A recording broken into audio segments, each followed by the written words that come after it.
The latest poll on the mayoral by-election has Olivia Chow stretching her lead. Now, according to Main Street Research, Chow is sitting at 36% among decided voters. That is up from 31% last week. Mark Saunders and Anna Bailão are tied for second place at 13%. Josh Matlow holding steady at a dozen, while Anthony Fury is down from 11% last week to 7% in this week's poll. Mitzi Hunter also at 7% support. 552 adults were surveyed, and the margin of error here is plus or minus 4.2% at the 95% confidence level. So this morning, it's the last day of our Your Candidates, Your Questions segment. And this morning, we have some of the final front runners, the candidates here in our studio. And you can see Olivia Chow is joining us on the couch, the absolutely perceived front runner, according to all the polls. Olivia, ever since you joined the race, you've effectively been the front runner. How has that impacted how you've campaigned? Because, I mean, you have a pretty healthy lead, according to almost every single poll we've put out or that have been put out. It has an impact on how I campaign. I'm connecting with people every day.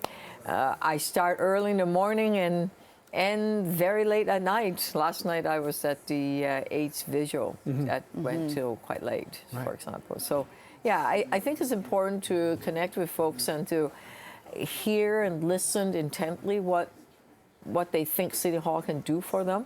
I'm getting a real feeling that a lot of people say, well, City Hall is just there. It has nothing to do with me. I say, well, no, that's not true. We could build housing and make your life more affordable. And they said, really? And it gives them a sense of hope that, yeah, something can change. My life could be, a bit more affordable. So at the end of the month, I can shop and I don't have to worry about, not having enough money. Yeah. So that's been what I'm hearing. Okay, and Olivia, let's get to our viewer questions right now. We did have a lot coming in for you specifically. So this one from Karen, she's writing in and she says, I have watched every discussion, debate that has taken place during these campaign runs, and in every instance, Olivia Chow has avoided and sidestepped answering direct questions with direct answers, most notably regarding the price tag on raising taxes. Ms. Chow, please answer, by what specific percent will taxes be raised in Toronto as a result of your plan being implemented? This is Karen. Karen, yes. And Karen, thank you for writing in. Thank you for watching every debate. Really, seriously, there were like 12 of them. And if Karen have watched all of them, you would have noticed that the answer I gave was identical, which is people-centered budgeting, a new way, because the old way of budgeting didn't work. We have a $1.5 billion deficit. We have TDC increasing fares and cutting services. So obviously something is not right. So I want to change the way how we do budget and ask people first, what do we need? Build it that way, and then we look at other ways of getting money. It doesn't have to be just in property tax.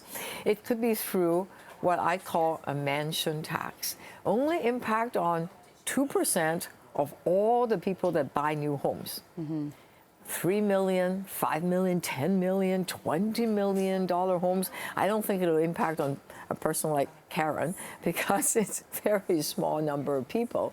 And because they can afford such high price homes, some of them even have squash courts in them, private, they can afford to pay a bit more. Okay? And speculators that are leaving the evicted tenants and leaving place empty, vacancy tax, right? So there are other ways to get funding, and then work with the provincial and the federal government. Because if you look at the refugees just down the street on Richmond and John, they're sleeping on the street. These are people that leave regime that could kill them because they are LGBTQ, or fleeing Afghanistan because they are, because of Taliban. And they come here and they have no place to live. And that's a federal responsibility. So we want the federal government to come to the table, but we don't know how much. So at the end of the day, to answer Karen's question, is it'll be a modest tax increase, but I can't just pick a number off the air. It would be easier for me to do so, but that's not an honest way to go. Okay, well, So that's why I haven't done that. Okay. all right, our viewer Phil has written in kind of on the same thread here. He says you keep talking about taxing home buyers more than purchase homes worth 3 million, 5 million, 10 million, 20 million. Exactly your words. This is in Phil's letter. Exactly how much revenue are you counting on from this action each year? I mean, I know Toronto has a pretty expensive housing market, and I think what Phil is getting at is really how much can you actually generate from that number of homes, because we have some wealth, but there's not that many $20 million homes in the city. That's true. A very conservative way of looking is about 35 million per year. Per year. Yeah, on average. Sometimes it's much higher, sometimes it's lower, but I've taken a 5-year average.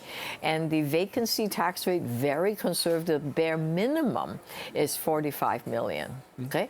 Right there, if you have 45 and 35, that's 3% tax increase right there, right? Because, well, 2.5%, because every percent of taxes bring in $38 million, okay? Gotcha. For in March anyway. The other thing is this. If you could tell me what is the interest rate in March of next year's, 9 months from now, I could pick a number for you. We don't know. Why is the interest rate important for a budget? Any homeowners will know, because if you have to remortgage your house, interest rate matters. Yeah. And the City of Toronto has $50 billion of capital budget, where we don't just pay cash. We put in a down payment and then we borrow, right? Because some of these things housing lasts 40, 50, 60, 100 years, hopefully. Or the streetcar or the LRT, they last a long time. So, of course, you don't pay 100% cash. You pay some down payment. Okay. And the down payment could be smaller or larger. That impact on the operating Olivia, budget. sorry, we want to jump tax. Sorry to get into No, it's money. okay. We just want to I get don't through mind all the talking about questions. money. We want to get all the Okay. viewer questions in. So next one is from Michael, who identifies as a member of the Toronto Police Service. This question about safety. Throughout the remaining term of the current City Council, will you support any motion that is brought forward which freezes or reduces the budget of the Toronto Police Service? I need to look at what comes forward, but Michael will know that a lot of the calls coming to 911 are in fact not policing calls. They are people that have a mental health crisis. You see them. And because now we need to, rather than sending police, unless they're dangerous, we need to send the right people to these calls. Trained professionals. Right? People that know how to deal with mental health crisis. You and I may not know. The cops are saying, hey, we're not trained. We're not psychiatrists. We're not social workers. We shouldn't be answering these calls. So I'm expanding that community crisis service team, make it 24/7, make it cover the entire city, and have it integrated. So when you call 911, it get diverted to 211. Then it helps the people in crisis, and it'll free up the police to actually answer the 911 call. Then we don't have to wait so long, because right now, if you call 911, you're put on hold. And this kind of may scary. tie into our next question from our viewer Bob, who's a question about encampments, and he's written in and says, as mayor, how will you recommend people who won't accept the city's offer of alternative housing be removed from public spaces? What I'm noticing is a deep crisis. In fact, City Council, just a few weeks ago, said it is an emergency. That's the word they use, right? It's a really big crisis. I know. The problem right now is that we have 200 or 300 people being turned away every night in shelters. If they're turned away, where do they go? You move them from parks to another park. They then go into the subway. You kick them out of the subway. They're in libraries. They're in the street corners. They are just down the street at Peter Street and Richmond. And what do you do with them? So moving them from park to park not going to work. What my proposal is, building housing, 20,000, 75,000 of units of housing takes time. Fastest 2 years. At the meantime, let us something called rent supplement, so that we could top up their income. They have income, just a bit more. Then they could rent a room.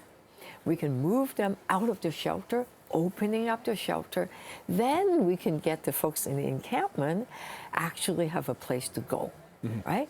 So if I'm proposing 1,000 units of rent supplement units, opening it up, I'm challenging the federal and provincial government to come to the table, and 1,000 each, together we have 3,000 units.